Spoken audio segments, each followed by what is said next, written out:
Good morning student. आपका स्वागत है मेरे यूट्यूब चैनल एप्लॉम अकाउंटेंसी में।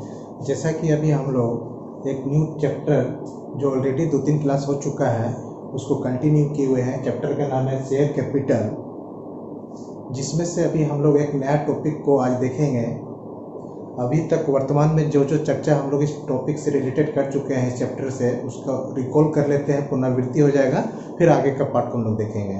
हम लोग शेयर का देखे कैसे निर्गमन होता है, डिफरेंट या 3-4 किस्त में शेयर का पैसा को मांगा जाता है। पहला किस्त जो एप्लीकेशन अमाउंट हो गया, दूसरा अलॉटमेंट अमाउंट, तीसरा फर्स्ट कॉल, तीसरा second and final call. What ever the situation given in the question, उसके अकॉर्डिंगली हम लोग एंट्री किए हैं। एप्लीकेशन मनी सबसे पहले शुरुआत में प्राप्त होती थी, उसका एंट्री बैंक वाला कॉलम का पहले हम लोग करते थे। फर्दर कॉल्स वाला में पहले ड्यू करते थे। ड्यू करना मतलब कैपिटल में अमाउंट ट्रांसफर करना, फिर पैसा फाइनली रिसीव करते थे। फिर आगे चल के थोड़ा सा सिचुएशन चेंज होता गया कि कुछ शेयर होल्डर का पैसा बकाया रहने लगा कॉल्स का, तो कॉल्स इन एरियर का सिचुएशन अराइज हुआ। फिर कुछ शेयर होल्डर फ्यूचर के किस्त का पैसा पहले ही दे दिया एडवांस में, तो कॉल्स इन एडवांस का सिचुएशन आया। इंटरेस्ट का कैलकुलेशन हम लोग के सिलेबस में फिलहाल नहीं है, फिर भी हम लोग उसका एंट्री देख चुके थे, interest and calculation on calls in arrear and calls in advance का। फिर फाइनली 2 तरह का सिचुएशन हुआ। जब शेयर इशू करते हैं तो मेनली 3 तरह का सिचुएशन होता है। जितना शेयर इशू किया उतना के लिए आवेदन आए, या उससे ज़्यादा का आवेदन आ गया जिसको ओवर सब्सक्रिप्शन, कम के लिए आवेदन आया जिसको अंडर सब्सक्रिप्शन का सिचुएशन कहा गया। उसमें भी हम लोग एंट्री का रिकॉर्डिंग देखें, कैसे एंट्री को जनरलाइज किया जाता है, और सारे फीचर्स को हम लोग समझ पाए। आज का हम लोग का टॉपिक रहेगा इशू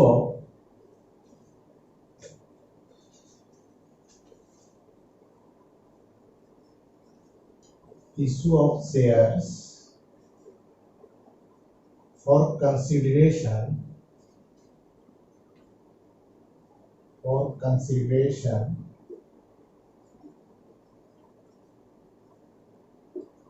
अदर देन कैश।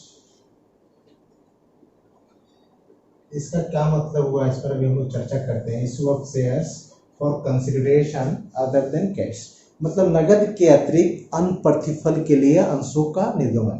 अभी तक जो हम लोग शेयर इशू करते थे तो उसके बदले हमको बैंक की कैश की प्राप्ति होती थी, नगद की प्राप्ति होती थी। बट अब सिचुएशन थोड़ा सा ट्विस्ट हम लोग कर रहे हैं। अब क्या है, issue of shares for consideration other than cash मतलब नगद नहीं मिलेगा, नगद के अतिरिक्त हम शेयर का इशू का एंट्री का हम लोग रिकॉर्ड सीखेंगे। इसमें 2 तरह का जनरली सिचुएशन अराइज होता है, उसका हम लोग चर्चा कर लेते हैं। इसका क्या मतलब है इस लाइन का? इसका यही मतलब है जब कंपनी अपने अंशों का निर्गमन किसी दूसरे कंपनी के संपत्ति या संपत्ति क्रय करने के लिए, या अपने प्रवर्तकों या प्रोमोटर्स के द्वारा दिए गए सेवा के बदले अंशों का निर्गमन करें, तो उसको हम लोग issue of share for consideration other than cash या नगद के अतिरिक्त अन्य प्रतिफल के लिए अंशों का निर्गमन करते हैं। तो 2 तरह का सिचुएशन हुआ। संपत्ति क्रय करने के लिए अगर शेयर का इशू करें, मतलब संपत्ति क्रय करें, उसके बदले नगद नहीं देकर उस बंदा को शेयर दे दिए, शेयर अलॉट कर दिए, तो उसको हम लोग बोलते हैं अदर देन कैश का सिचुएशन। दूसरा जो प्रोमोटर्स होता है, प्रोमोटर्स मतलब प्रवर्तक, उसको कहेंगे जो कंपनी के निर्माण में महत्वपूर्ण सहयोग अदा करते हैं। तो उसको वो जो तकनीकी सेवा या प्रबंधकीय सेवा कंपनी को प्राप्त करते हैं,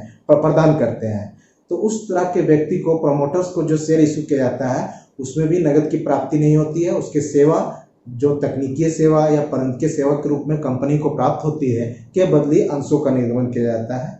तो मेनली कहा जाए इसको 2 पार्ट में भाग सकते हैं। ये तो समझ गए कौन कौन है। एक हो गया संपत्ति क्रय करने के फॉर परचेजिंग एसेट्स, किसी कंपनी का हो या मार्केट से क्रय करे, उससे कोई अंतर नहीं पड़ता है। दूसरा सिचुएशन होगा फॉर प्रोमोटर्स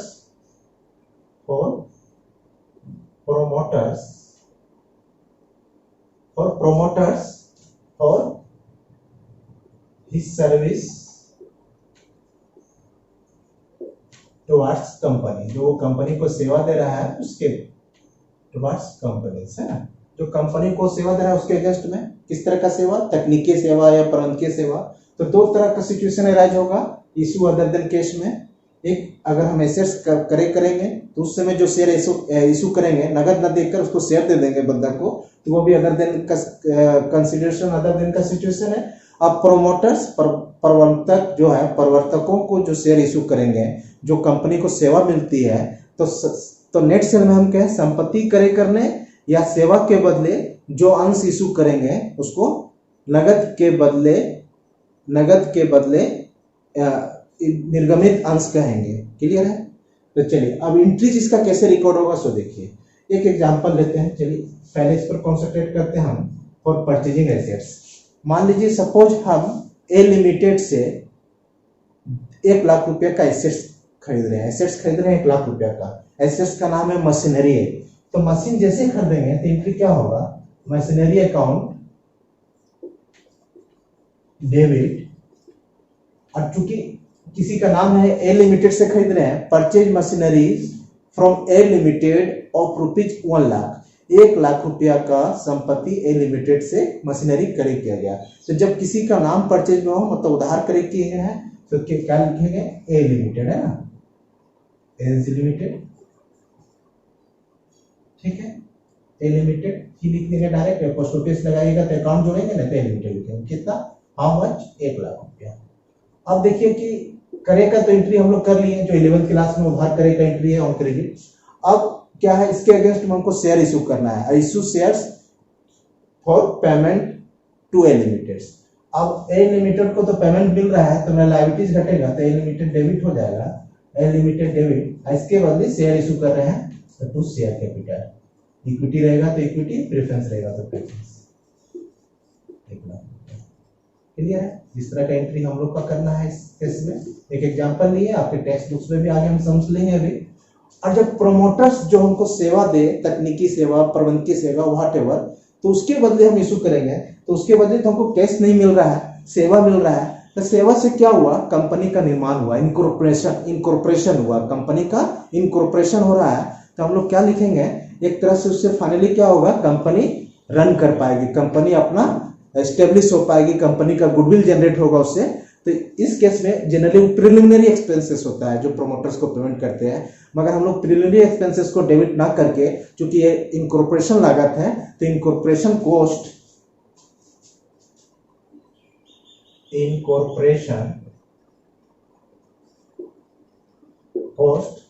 या इसको हम लोग गुडविल भी बोल सकते हैं, जिससे फाइनली कंपनी का गुडविल ही जनरेट होगा,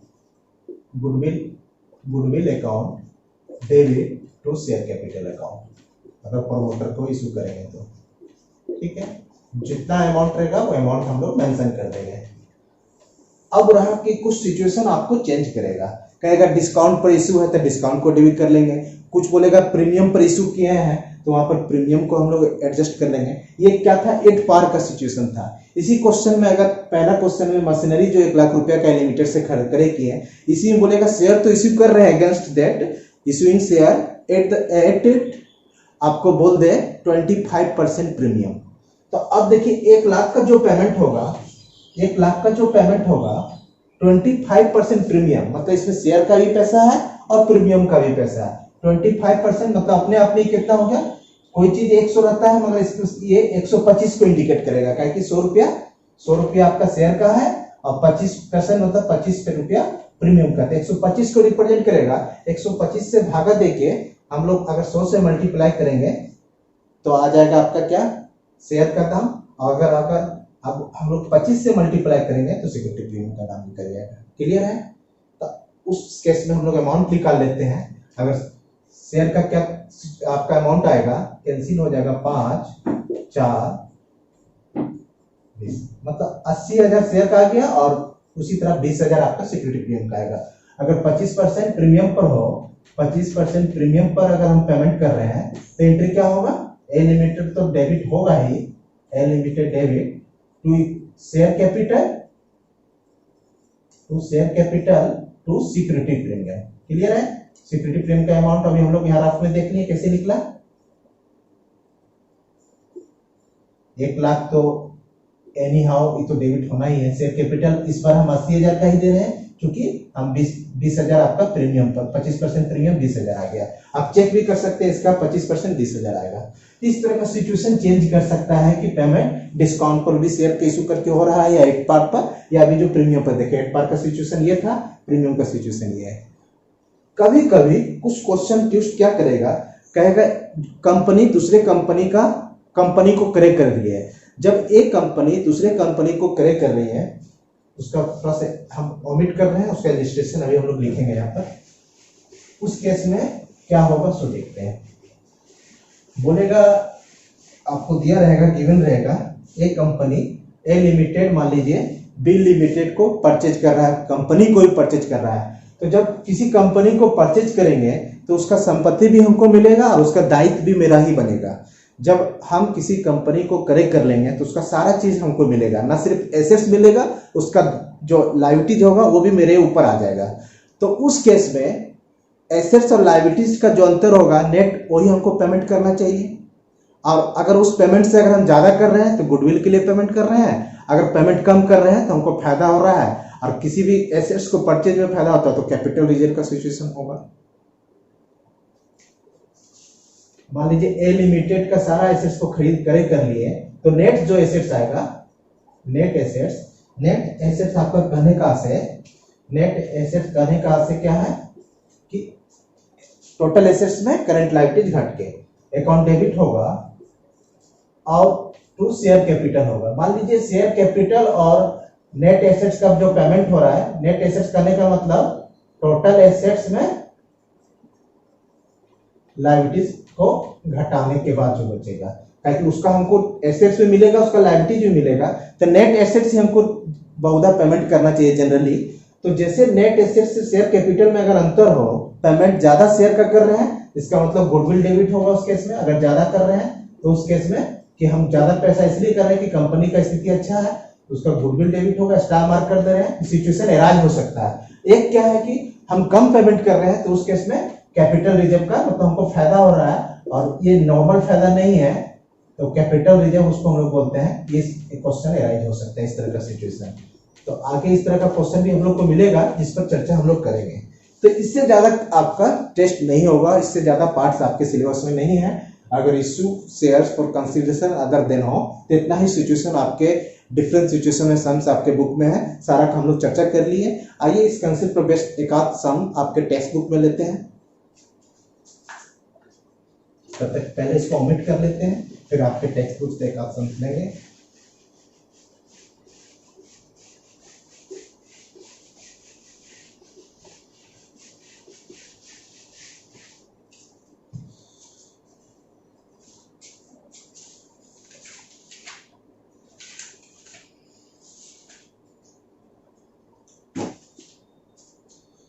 Here हम लोगों के पास है Ram and company purchase machinery from Mona and company for ₹4 lakh. Ram and company एक जो है मोना कंपनी का मशीनरी को 4 लाख में क्रय कर रहा है। A sum of ₹1,75,000 was paid by the means of a bank draft, मतलब चेक के थ्रू, बैंक ड्राफ्ट के थ्रू पेमेंट 1,75,000 का तुरंत कर दिया गया, बट मशीनरी 4 लाख का खरीदा गया है, अभी भी 2,25,000 पेमेंट करना है। फिर आगे क्या क्वेश्चन में गिवन है, for the balance due Ram and company issue equity shares of 10 each। 10 each बोला, ये नहीं बोला कि एट पार है, एट प्रीमियम है, एट डिस्काउंट है, तो इसको एट पार ही मानेंगे। Generalized the about transaction in the books of company. आइए सबसे पहले जो मशीनरी क्रय किया गया है उसको हम लोग को नोट एंट्री करना होगा। वो सिंपल एंट्री है। मशीनरी क्रय का क्या एंट्री होगा, मशीनरी अकाउंट डेबिट, मशीन आया बिजनेस में, जो भी एसेट्स आएगा रियल अकाउंट है, रियल अकाउंट क्या बोलता है, डेबिट व्हाट कम्स इन, तो मशीनरी अकाउंट को डेबिट कर लिए जिस अमाउंट का मशीन था 4 लाख से। किसी का नाम दिया है, मतलब उधार कर क्रय किए हैं, पेमेंट बाद में होगा, पहले उधार क्रय, क्या नाम था, Mona and company, to Mona and company, कितना, 4 लाख से। अब क्या है इमीडिएट अगला एंट्री हम लोग क्या करेंगे, ये मशीनरी परचेज का हो गया, मोना एंड कंपनी को बैंक ड्राफ्ट से पेमेंट किया गया, कितना का, 1,75,000। तो 4 लाख में से 1,75,000 का मेरा लायबिलिटीज घटेगा, तो लायबिलिटीज घटेगा तो उसको डेबिट करते हैं। तो रिसीवर कौन है, मोना एंड कंपनी, या लायबिलिटीज भी घट रहा है, जिस कंसेप्ट से आप समझिए Mona and company debit to bank draft से है तो टू बैंक के थ्रू ही पेमेंट होगा, टू बैंक अकाउंट लिखेंगे 1,75,000। यहाँ तक कोई दिक्कत नहीं है। अब इसका कंसेप्ट क्या है मोना को डेबिट करने का कि मेरा लायबिलिटीज खत्म हो रहा है, लायबिलिटीज डिक्रीज हो रहा है, लायबिलिटी जब भी घटे तो डेबिट किया जाता है, या अदरवाइज उससे भी आप लिंक कर सकते हैं। मोना एंड कंपनी किसी का नाम है, डेबिट द रिसीवर तो डेबिट कर रहे हैं, और मेरे पास से बैंक मतलब कैश गोज आउट हो रहा है बैंक के थ्रू, तो रियल अकाउंट जैसे गोज आउट होगा तो उसको क्रेडिट करेंगे। एंट्री हो गया। Still we have to pay some amount more Mona and company. कितना पेड करना है? 4 लाख ड्यूज था, उसमें से 1,75,000 दे दिए तो 2,25,000 पेड करना है। जो क्या बोल रहा है क्वेश्चन में गिवन है, इक्विटी शेयर जो 10 रुपया का था सर पेमेंट किया गया है। तो अगेन एक एंट्री होगा Mona and company debit to equity share capital account, to equity share capital account. कितना? जो बैलेंस अमाउंट था 2,25,000 ना, 2,25,000। क्लियर है? आप जोड़ के देखिए, 75 बैंक के थ्रू और शेयर के थ्रू 2,25,000, 4 लाख का पेमेंट हो गया। अब कितना शेयर्स होगा? क्योंकि 10 का शेयर था, इसका नरेशन हम लोग कैसे निकालेंगे? Number of shares.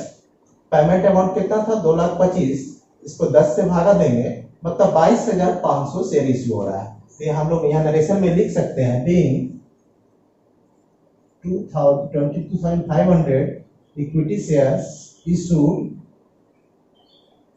To Mona and company, Mona and company. ठीक है, शेयर का भी नंबर ऑफ शेयर्स भी हम लोग निकाल सकते हैं। 10 रुपए का शेयर है तो 10 से डिवाइड कर दिए पेड अमाउंट को। तो एक कौन सिचुएशन था इसमें? पार्सली अदर देन केस का सिचुएशन था। 4 लाख का मशीन में 4 लाख हम लोग शेयर के थ्रू पेमेंट नहीं किए, कुछ बैंक के थ्रू किए और कुछ शेयर के थ्रू किए। क्लियर है? इससे रिलेटेड सम्स आप लोग करेंगे। एक और सम्स लेते हैं आपके टेक्स्ट बुक से, आइए इसको ओमिट कर देते हैं।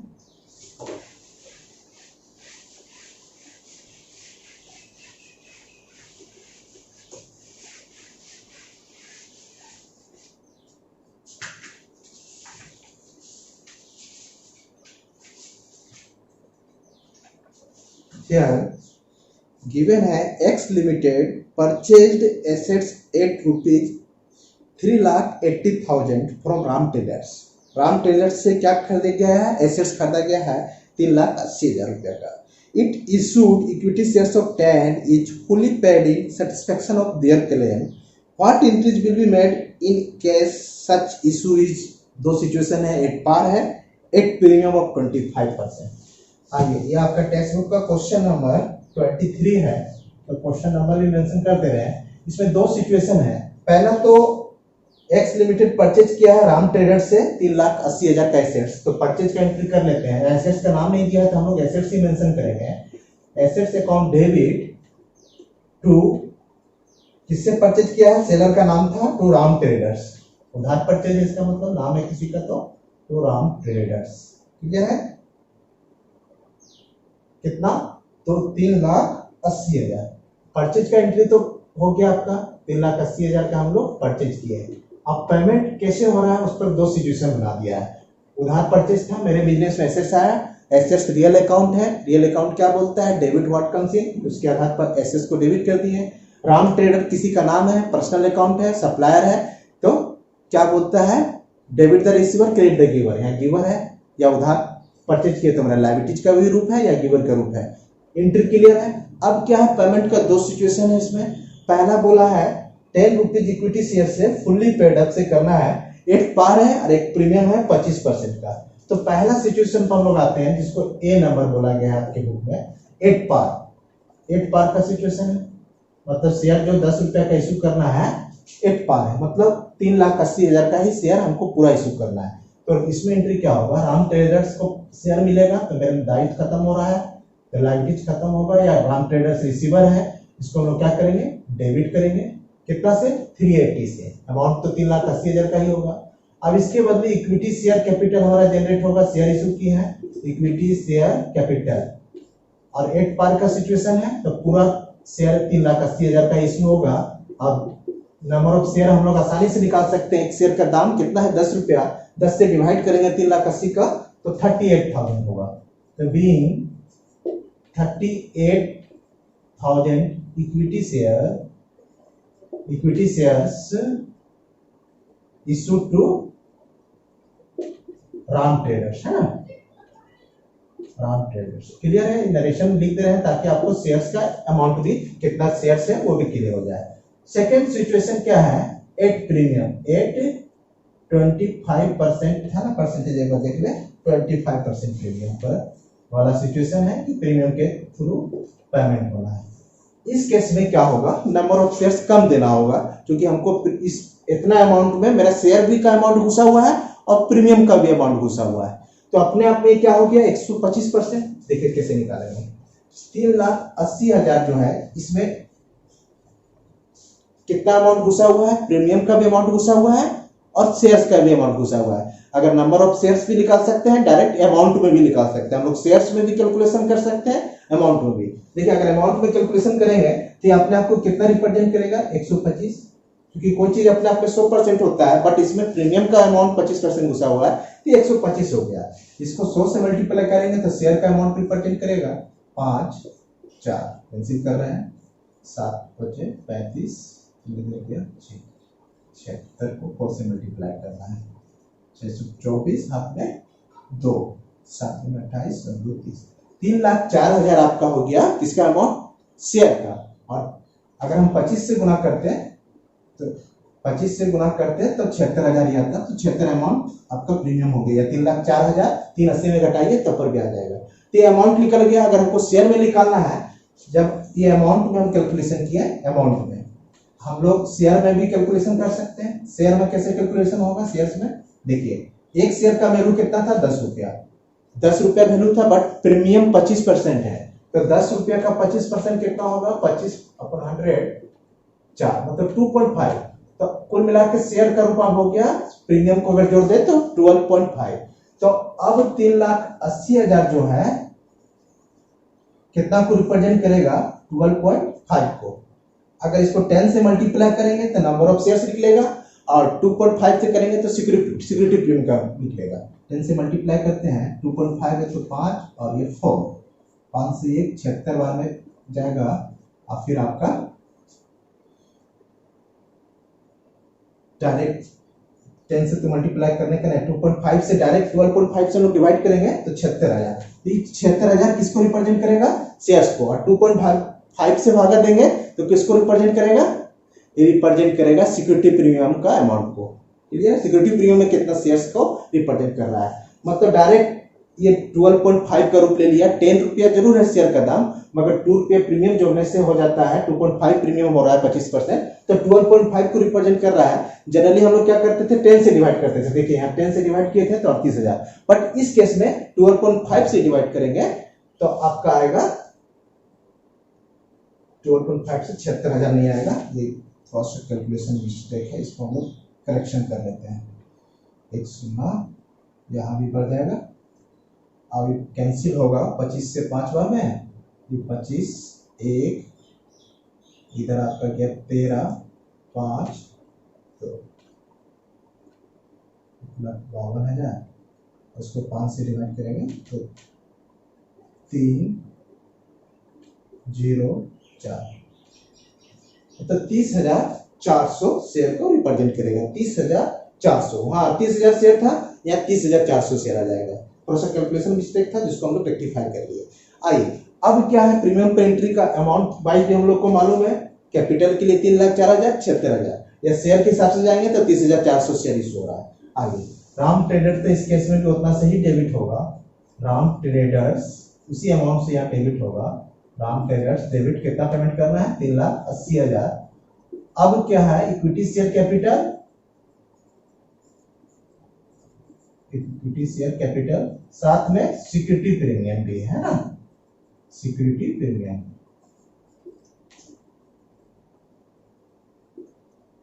3,04,000 आपका आ गया शेयर कैपिटल का, और 76,000 सिक्योरिटी प्रीमियम का। आप चेक भी कर सकते हैं, इसका 25% किया आएगा, है ना।